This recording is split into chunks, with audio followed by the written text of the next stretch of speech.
விஜயை அவருக்கு எதிரில் இருக்கும் சோஃபாவில் அமருமாறு கூறினார். விஜய் அமர்ந்து கொண்டதும், சொல்லுங்க உங்களை பத்தி, உங்களுக்கு கீபோர்டெலாம் வாசிக்க தெரியுமா என்றார். விஜய் அவரிடம் பவ்யமாக வாசிக்க தெரியும் என்றதும், நீங்க இசையமைச்ச பாடல் ஏதாவது என்று கேட்டார். அதற்கு தான் வெளியிட்ட இசை ஆல்பத்தை அவரிடம் கொடுத்தான். அதற்கு அந்த இயக்குனர், ஆல்பம் பாடல்கள் எல்லாம் வேண்டாம், சினிமா பாணியில் இசையமைச்ச பாடல்கள் இருந்தால் கொடுங்க கேட்கலாம் என்றார். ஐயோ, அதை போல இல்லையே, வெறும் டியூனாக தான் இருக்கும், வேணா நீங்கள் ஒரு சுச்சுவேஷன் சொல்லுங்க, நான் அதுக்கு வேணா டியூன் போட்டு காட்டுறேன் என்றான். ஓ அப்படியா, இங்கே கீபோர்டெல்லாம் இருக்கு, நீங்கள் ஒன்று பண்ணுங்க, நேரம் வேற ஆகுது, இங்கேயே சாப்பிடுங்க, என்னோட வேலைகள் எல்லாம் முடிச்சுட்டு கீபோர்டில் உட்காரலாம் என்றார். விஜயும் உற்சாகமாக, எவ்வளோ பெரிய இயக்குனர், அவர் சுச்சுவேஷன் சொல்லி டியூன் பிடிக்கிறதுனா சும்மாவா, நமக்கு பெரிய அதிர்ஷ்டம்தான் போ என மனதிற்குள் நினைத்து கொண்டே அவருடைய அறையை விட்டு வெளியேறினான். அவருடைய உதவியாளர்கள் அவனை சாப்பிடுவதற்கு அழைத்துச் சென்றனர். அப்போது மணி சுமார் 3 ஆகி இருந்தது. அங்கு அவரிடம் பணிபுரியும் உதவி இயக்குநர்களுக்கும் அவருக்கும் வீட்டிலிருந்தே சாப்பாடு செய்து கேரியரில் கொண்டு வரப்பட்டிருந்தது. ஒரு காலத்தில் அந்த இயக்குனரிடம் உதவி இயக்குனராக பணிபுரிந்தவர் அதன் பின் பிரசித்தி பெற்ற திரைப்பட பாடலாசிரியராக கொடிகட்டி பறந்தார். அதே போன்ற ஆசையில் இந்த இயக்குனரிடம் பணிபுரிந்தால் நாமும் பிரபலமான பாடலாசிரியராக வந்துவிடலாம் என்ற ஆசையில் ஊரை விட்டு கிளம்பி வந்திருந்தான் மணி என்ற பெயர் கொண்ட உதவியாளர். குட்டையான உருவம், பார்ப்பதற்கு சின்ன பையன் போலவே இருந்தான். எல்லா குமாஸ்தா வேலைக்கும் மணியை அந்த இயக்குனர் கூப்பிடுவார். மணியுடைய ஆகச்சிறந்த வேலைகளில் மிக முக்கியமான, மறக்கவே கூடாத வேலை, அந்த இயக்குனர் அலுவலகத்திற்கு வரும்போது, இரவு அலுவலை முடித்து வெளியே செல்லும் போதும் அவர் வளர்க்கும் நாய்க்கு இவன் 2 துண்டு பிஸ்கட்டுகளை எடுத்து கையில் ரெடியாக வைத்திருக்க வேண்டும். கட்டாயமாக அந்த பிஸ்கட் துண்டுகளை அவர் வளர்த்து வந்த நாய்க்கு கடமை தவறாமல் போட்டுவிட்டுதான் செல்வார். புரொடக்ஷன் பாய் ஒருவன் விஜயிற்கு சாப்பாடுகளை பரிமாறினான். அப்போது வெளியே நின்று கொண்டிருந்த மணி வயிற்றை பிடித்து கொண்டு, ஐயோ அம்மா, பசி தாங்க முடியலையே, தாயோலி நம்மளை இப்படி சாவடிக்கிறானே என்று முணங்கிக் கொண்டிருந்தது விஜயின் காதில் கேட்டது. அந்த மணி மேலும் ஒரு உதவியாளரிடம் காலையில டீ மட்டும் தான் நான் குடிச்சேன், ஏன் இந்த ஆளு நம்மளை இவ்வளோ நேரம் கழிச்சுதான் சாப்பாடு போட்டு கொள்றான் என்று வயிற்றை போட்டு பிசைந்து கொண்டிருந்தான். உடனே அதை கேட்ட புரொடக்ஷன் பாய், டே இருடா கவிஞரே, ஓவரா புலம்புற, அவர் சாப்பாடு முடிக்கட்டும், கொஞ்சம் பொறு, அதுக்கு அப்புறமா சாப்பிடலாம் என விரட்டி விட்டான். இப்போது விஜய் சாப்பிட்டு முடித்ததும் கீழே இருக்கும் ஹாலில் காத்திருக்குமாறும் சற்று நேரத்தில் இயக்குனர் அழைப்பார் எனவும் தெரிவித்தனர். இப்போது மணி 4 ஆகி இருந்தது. சற்று நேரத்தில் எல்லாம் நம்மை அழைத்து விடுவார் என்றபடி நினைத்து காத்திருந்தான். ஆனால் கிட்டத்தட்ட இப்போது மணி 9. நீண்ட நேரம் காத்து கொண்டிருந்ததால் சொல்லாமல் கொள்ளாமல் சென்று விடலாம் என நினைத்து கொண்டிருந்தான். அவனுடைய உள்ளுணர்வு அவனிடம், இந்த ஆள் என்னமோ சாமின்னு நினைச்சிட்டு அவனோட தரிசனம் சாமானியமா உனக்கு கிடைக்கக்கூடாதுன்னு தான் இப்படி உன்னை காக்க விடுறான், உஷார் என்றது. சற்று நேரத்தில் அவருடைய உதவியாளர்கள் சார் கூப்பிடுறாரு என்று அழைத்தார்கள். அவருடைய அறைக்கு இவன் மேலே சென்றதும் மணி அவ்வறையில் இருந்த கீபோர்டை எடுத்து ஒரு ஸ்டாண்டில் வைத்து விஜயை கீபோர்டில் வந்து அமருமாறு கூறினான். அந்த இயக்குனர் அவருக்கு அருகில் அவருடைய குரலை பதிவதற்கு ஒரு டேப் ரெக்கார்டரை வைத்திருந்தார். அந்த இயக்குனர் படம் சம்பந்தமாக சிச்சுவேஷன் சொல்ல போகிறார் என்று நினைத்து கொண்டிருந்தவனுக்கு பேரதிர்ச்சி. அந்த இயக்குனர் இவனிடம் ஒரு கட்ட ஸ்ருதி கொடுங்க என்றார். டியூன் போட்டு காமிக்க சொல்வார் என்று இருந்தவனுக்கு ஸ்ருதி கொடுக்க சொன்னதும் என்ன செய்வதென்றே புரியாமல் கீபோர்டில் ஒரு கட்டை ஸ்ருதியை அழுத்தினான். அதை கொடுத்ததும் தானா தானா என்று அவர் பாடத் தொடங்கிவிட்டார். அவர் பாடத் துவங்குவதற்கு முன்பாகவே அவருக்குள் ஸ்ருதியை நன்றாக ஏற்றியிருந்தார். அவர் தானா தன்னா என்று டியூன் பாடுவதை அருகில் இருந்த மணி டேப் ரெக்கார்டரில் பதிந்து கொண்டான். பின் அவர் போட்ட டியூனுக்கு அவரே பாடல் வரிகளை கூற அதை மணி பேப்பரில் எழுதி கொண்டான். இங்கு நடப்பது என்ன என்று புரியாமலே பேந்த முழித்து கொண்டு விஜய் அவர் டியூன் போடுவதற்கு ஸ்ருதி கொடுத்து கொண்டிருந்தான். ஒரு க்ஷணம் அவனுக்குள், நாம ஏன் இங்க பைத்தியக்கார மாதிரி இவருக்கு ஸ்ருதி கொடுத்துட்டு இருக்கோம் என்றும் நினைத்தான். அவரே பாடுறேங்கிற பேர்ல எதையோ பாடுறாரு. கவிதை எழுத வந்த பையனையும் எழுத விடாம அவரே பாடல் வரியையும் எழுதுறாரு. எப்பாடி பெரிய சகலகலா வல்லவரா இருப்பார் போல இருக்கே என்று அவர் செய்யும் லீலைகளை நினைத்து மனதிற்குள் சிரித்து கொண்டான். இப்படியே சுமார் 1 மணி நேரம் சென்றது. நமக்கு இவரோட படத்துல இசையமைக்க வாய்ப்பு தரப்போறாரா, இல்லனா இப்படியே அவருக்கு ஒத்து ஊதுற மணியை போல வச்சுக்கலாங்கிற ஐடியாவில் இருக்காரான்னு தெரியலையே என மனதிற்குள் குழப்பிக்கொண்டான். இப்போது புரொடக்ஷன் பாய் அவர் வீட்டில் செய்த இரவு உணவு மற்றும் டீலக்ஸ் ஹோட்டலில் அவருக்கு பிடித்த ஆட்டுக்கால் பாயாவும் பரோட்டாவையும் வாங்கி வந்திருந்தான். அந்த இயக்குனருக்கு ஆட்டுக்கால் பாயாவும் பரோட்டாவையும் அவன் பரிமாறினான். அந்த இயக்குனர் புரொடக்ஷன் பாயிடம் அவருக்கு ஆட்டுக்கால் பாயாவும் பரோட்டாவும் வை என்றதும் பரோட்டாவை பீத்து பாதி வைத்து பாயாவில் உள்ள குழம்பை மட்டும் விஜய்க்கு ஊற்றினான். சாப்பிட்டு கொண்டிருந்த போது அவரிடம் உங்களோட படத்துல வாய்ப்பு கிடைக்குமா என கேட்டுவிடலாம் போல தோன்றியது. பிறகு வேண்டாம் என முடிவு செய்து சாப்பிடுவதில் கவனத்தை செலுத்தினான்.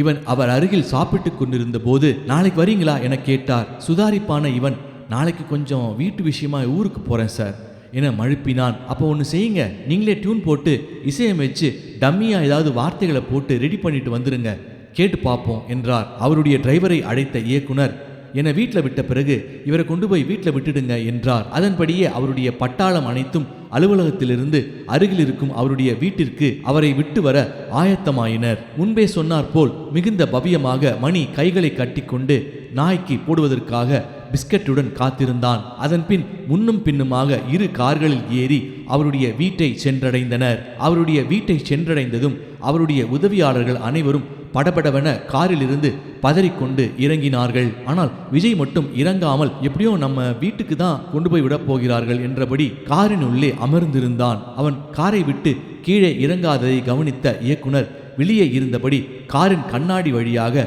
அவனை பார்த்தார். உடனே ஒரு உதவியாளர் காரின் கதவை திறந்து கீழே இறங்கிடுங்க, கொஞ்ச நேரம் ஆகும் என்றதும் காரை விட்டு கீழே இறங்கினான். அவர் வீட்டிற்கு வெளியே வளர்த்து வந்த பிஸ்கட் நிற லேபரோ நாய்க்கு முன்னர் செய்தாற்போல் மணி பிஸ்கட்டை பவ்யமாக நீட்டினான். அதற்கு 2 துண்டு பிஸ்கட்டுகளை வீசினார். அதன்பின் அவருடைய வீட்டிற்கு உள்ளே வளர்த்து வந்த ஃபாரின் ரக குட்டி நாய்கள் கூண்டில் அடைக்கப்பட்டிருந்தது. அதற்கும் சிறிய பிஸ்கட் துண்டுகளை மணியிடம் இருந்து வாங்கி போட்டுவிட்டு இவரை கொண்டு போய் விட்டுடச் சொல்லுங்க என்று உதவியாளரிடம் கூறினார். விஜய் வீட்டை சென்றடைந்த போது இரவு சுமார் 12 மணியை தாண்டி இருந்தது. ஏக களைப்பாக இருந்ததில் அன்று இரவு வந்தவுடன் நன்றாக அயர்ந்து தூங்கினான். அப்போது அவனுக்கு ஒரு கனவு வந்தது. இயக்குனர் ராவும் நடிகை பத்மாவும் ஒரு புதிய திரைப்படத்தில் இருவரும் இணைந்து நடிப்பதை போன்ற காட்சிகள் மற்றும் அத்திரைப்படத்தின் விளம்பர போஸ்டர்கள் அவனுடைய கனவில் தோன்ற துவங்கின. ஆனால் தூக்கத்திலிருந்து எழாமல் அக்கனவை கண்டபடியே விஜய் தொடர்ந்து தூங்கினான். காலை சுமார் 8 மணியைப் போல சோலையப்பனிடமிருந்து கைபேசி அழைப்பு ஒலித்தது. விஜய் போனை எடுத்ததும் என்ன விஜய், நேற்று உங்களை கொண்டு போய் அவர்கிட்ட விட்டேன், எவ்வளோ பெரிய வாய்ப்பு, அங்கே போனது என்னாச்சுன்னு ஒரு ஃபோன் கூட பண்ணி சொல்ல மாட்டீங்களா என்று கேட்டார். அதற்கு விஜய் சார் நான் அவர் கூட இருந்து வரதுக்கே நைட்டு 12 மணிக்கு மேலே ஆயிடுச்சு, அதான் ஃபோன் எதுவும் பண்ண முடியல என்றான். ஓ நேற்று பூரா அவர் கூட தான் இருந்தீங்களா, பெரிய வாய்ப்பு தான்.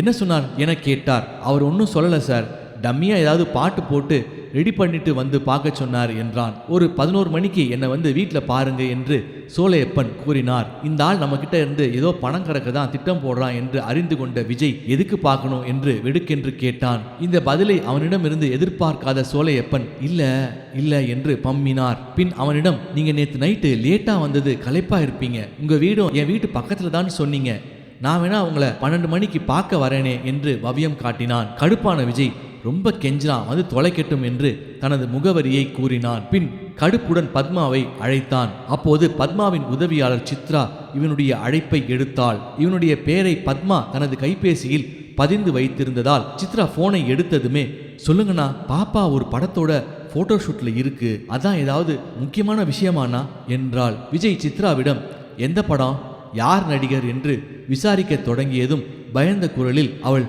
அண்ணா பாப்பா கூப்பிடுது, நானே பாப்பா கிட்ட சொல்லி உங்களை திருப்பி கூப்பிட சொல்றேனே என போனை துண்டித்தாள். அவள் போனை துண்டித்ததும் விஜய்க்கு மிகுந்த சந்தேகத்தை எழுப்பியது. முந்தைய இரவு கனவையும் இப்போது படப்பிடிப்பு போட்டோ ஷூட்டையும் ஒப்பிட்டு பார்த்தபோது அது இயக்குனர் ரா படமாகத்தான் இருக்கக்கூடும் என தீர்மானித்து கொண்டான். அப்படி அது உண்மையாக இருக்கும் பட்சத்தில் இவளுக்கு முழுக்கு போட்டுட வேண்டியதுதான் என மனதிற்குள் தீர்மானித்தும் கொண்டான். சுமார் 12 மணி அளவில் சோலையப்பன் விஜயை அவனுடைய வீட்டில் சந்திக்க வந்தார். அவனுடைய பெரிய வீட்டை கண்டதுமே மனிதர் மிகவும் மிரட்சி அடைந்தார். விஜயும் மரியாதை நிமித்தமாக அவரை வாசலில் வந்து அழைத்துச் சென்றான். சோலையப்பன் விஜயிடம் இது உங்களோட சொந்த வீடா என்று வழிந்து கொண்டு கேட்டார். விஜய் ஆமாம் என்று இவனுடைய அம்மா அப்பா இருக்கும் முதல் தளத்திற்கு அழைத்து சென்று அவர்களிடம் அறிமுகம் செய்து வைத்தான். இப்போது சோலையப்பன் முதல் தளத்தில் உள்ள ஹாலில் உட்கார வைக்கப்பட்டார். சோலையப்பன் பிரம்மாண்டமாக அமைக்கப்பட்டிருந்த இவனுடைய வீட்டின் கட்டமைப்பை மிரட்சியாக பார்த்து கொண்டிருந்தார். சோலையப்பன் விஜயனுடைய அப்பாவிடம், உங்க பையன் பயங்கர திறமசாலி, நேற்று அந்த இயக்குனர்கிட்ட அறிமுகம் செஞ்சு வச்சேன், நீங்க வேணா பாருங்க, பெரிய ஆளா வருவார் என்றார். அவனுடைய அப்பா அவரிடம் பேச்சு ஏதும் கொடுக்காமல் அவர் கூறுவதை ஆமோதிப்பது போல தலையாட்டினார். பின்னர் விஜய் சோலையப்பனை மேலே உள்ள தனது அறைக்கு அழைத்துச் சென்றான். அவனுடைய அறைக்குள் சென்றதும், நீங்களாம் எவ்வளவு பெரிய ஆளோட பையன் என்று அவனிடம் அசடு வடிந்தார். சீக்கிரமா பாட்டு ரெடி பண்ணுங்க, அவர்கிட்ட போய் கொடுத்தா அவர் படத்துல உங்களுக்கு வாய்ப்பு கிடைக்கும் என சொன்னார். ஓ அப்படியா, சரி சார், ஒரு வாரம் டைம் கொடுங்க, நான் ரெடி பண்ணிடுறேன், அதற்கு அப்புறம் அவரை சந்திக்கிறேன் என்றான். அப்போ பாட்டு ரெடி பண்ணிட்டு கூப்பிடுங்க, நான் கிளம்பட்டுமா என்று தனது தலையை சொரிந்தார். விஜய் வேண்டுமென்றே சரி கிளம்புங்க சார் என்றான். அதற்கு சோலையப்பன், என்ன விஜய் வந்துட்டு வெறுங்கையோடு அனுப்புறீங்களே, ஏதாவது கவனிங்க என்றார். காசு எதுவும் இல்லையே சார் என்று அவரிடம் கூறிய போது அவனுடைய நண்பன் கார்த்தி விஜயை பார்ப்பதற்காக வந்திருந்தான். சோலையப்பன் விஜயிடம் கெஞ்சாத குறையாக, ஒரு 2000 ரூபாயை கொடுங்க விஜய், நான் வாழ்ந்து கெட்ட மனுஷன், நான் எவ்வளோ பேருக்கு உதவி செஞ்சுருக்கேன், ஆனால் இன்னைக்கு என்னோட நிலைமை சரியில்லை, நான் நல்லா இருந்தேன்னா உங்ககிட்ட பணமே வாங்க மாட்டேன் என்று மறுபடியும் சென்டிமெண்ட்டாக கெஞ்சினான். உடனே விஜய், கொஞ்சம் இருங்க சார், கீழே போய் எங்கள் அம்மாட்ட ஏதாவது காசு இருக்கான்னு கேட்டுட்டு வந்துடுறேன் என்று கீழே இறங்கி சென்றான். உடனே சோலையப்பன், ஐயோ வேண்டாம், என்ன எதுவும் தப்பா எடுத்துக்குவாங்க என்று பயந்தான். சோலையப்பன் கார்த்தியிடம், என்ன உங்க நண்பர் விஜய் சுத்தமா சினிமாவே புரிஞ்சிக்காத ஆளா இருக்காரே என்றார். இவன் கீழே சென்று அவனது அம்மாவிடம், அந்த ஆள் ஏதோ 2000 ரூபாய் பணம் கேட்குறான் என்று சொன்னதும் அவனது அம்மா, டே ஆளை பார்த்தாலே சரியில்லை, ஃப்ராடு மாதிரி தெரியுது, இந்த 500 ரூபா இதை கொடுத்து அனுப்பி விட்டுடு, நம்ம வீடெல்லாம் பார்த்துட்டு பெருசாக கறக்கலான்னு திட்டம் போடுறான் போல என்றாள். அந்த 500 ரூபாயை எடுத்துக்கொண்டு மேலே வந்த விஜய் அவர் கையில் கொடுத்தான். அதை வாங்கி அவர், என்ன விஜய் என்று ராகம் பாட ஆரம்பித்தான். இதை பார்த்த கார்த்தி, இந்தாங்க சார் என்று அவன் கையில் வைத்திருந்த 1000 ரூபாயை கொடுத்ததும் வாய் மூடியவனாக அங்கிருந்தபடி சென்றான். சோலையப்பன் சென்றதும் விஜய் கார்த்தியிடம் கோபமாக, ஏண்டா அந்த ஆளுக்கு 1000 ரூபாய் கொடுத்த, அவன் ஒரு பணம் பிடுங்கி தண்ணி, இப்போ நம்ம வீட்டை வேற பார்த்துட்டானா, அதான் நல்லா கறக்கலான்னு முடிவு பண்ணியிருப்பான் என்றான். அதற்கு கார்த்தி, டே இந்த ஆளால் சினிமாவில் உனக்கு வாய்ப்பு கிடைச்சா நல்ல விஷயம் தானே, அதான் கொடுத்தேன் என்றான். நீ நினைக்கிற மாதிரி இல்லடா, இவன் ஒரு சரியான ஃப்ராடு பேர் வழி, அதனால தான் இவனை எல்லாரும் சினிமாவை விட்டே ஒதுக்கி வச்சிருப்பாங்க, இனிமே எதுவும் அவனுக்கு காசு கொடுக்குற வேலை வச்சுக்காத, இவனை பற்றி பேசலான்னு தான் பத்மாவை கூப்பிட்டேன், ஆனால் அவள் ஏதோ பிஸியாக இருந்தா, பேசணும், பேசி அந்த சஞ்சய் கிட்ட இவனை பற்றி சொல்லணும் என்றான். கார்த்தி இவனிடம் கிளம்புவதாகவும், இந்த பக்கமாக வந்தேன், அதான் சும்மா ஒரு 8 பார்த்துட்டு போயிடலான்னு தோணுச்சு, அதான் வந்தேன் என்றான். அதற்கு விஜய், நானே உனக்கு ஃபோன் பண்ணணும்னு நினச்சேன், நீயே கிளம்பி வந்துட்ட, என்னாச்சு, உன் குஞ்சித பாதம் ஆப்ரேஷன் என்றான். எல்லாம் நல்லபடியாக முடிஞ்சுது, இப்போ மொக்க குமாரு உண்மையிலே ஷார்ப்பு குமாரா ஆயிட்ட போல என விஜய் கிண்டல் செய்தான். இதன் தொடர்ச்சி அடுத்த பதிவில். இந்த பதிவை கேட்கும் வாசகர்கள் நீங்கள் கேட்பதோடு மட்டும் அல்லாமல் இதனை உங்கள் நண்பர்களுக்கும் அறிந்தவர்கள் வட்டத்திற்கும் பகிருமாறு தாழ்மையுடன் கேட்டுக்கொள்கிறேன். இந்த வீடியோ பிடிச்சிருந்தா லைக் பண்ணுங்க, ஷேர் பண்ணுங்க, கமெண்ட் பண்ணுங்க. அதே போல சப்ஸ்கிரைப் பண்ணாதவங்க சப்ஸ்கிரைப் பண்ணிக்கோங்க, அப்பதான் தொடர்ச்சியா நம்ம போடக்கூடிய எல்லா வீடியோஸும் வரும். அடுத்த பதிவில் சந்திப்போம். நன்றி, வணக்கம்.